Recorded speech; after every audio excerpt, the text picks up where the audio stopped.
Mr. Lux, and the next speaker is Mr. Vladimir Vardayan from Armenia and representing the EPP group. The floor is yours, sir. Thank you, Madam Chair. First of all, let me express the words of gratitude to the Monitoring Committee and the reporter for the excellent work done. And thank you for identifying the common problems we face, problems concerning the judiciary, corruption, elections, which unfortunately are still the part of our life and the part of the monitoring procedure.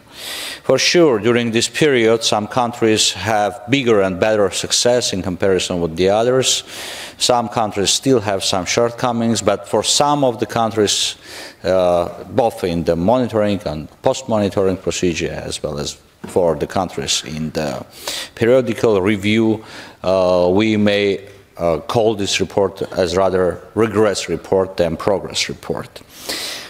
You know, I agree with previous orators who said that our organization is about promise. We give this promise to our people, we give promise to each of us, and the obligation we are undertaking should be respected and protected, because we are not vis-a-vis obligations, we are obligations before our people, before our values.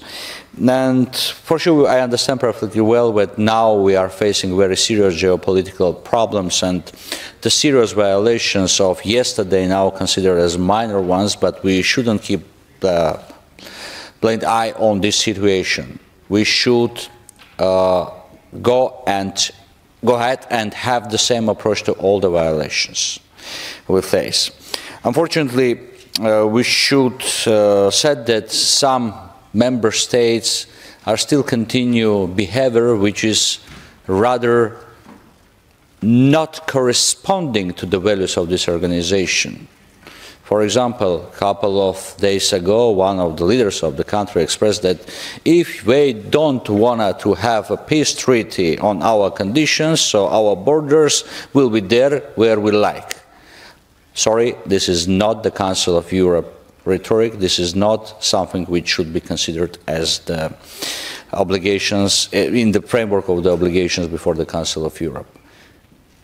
Ladies and gentlemen, dear colleagues, at this very moment when in this cozy hemicycle we discussing the issues concerning the protection of human rights, 120,000 people who are protected under this organization, under this assembly, and under this European Convention of Human Rights, we're starving, and we are waiting for any kind of response from international community.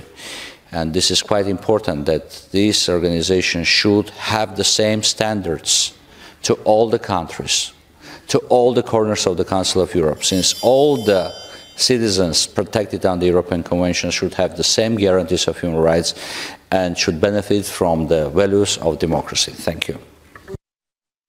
Thank you so much, Mr. Vardanyan. And the next speaker is Mr. Julian Bulai from Romania, representing ALDE Group.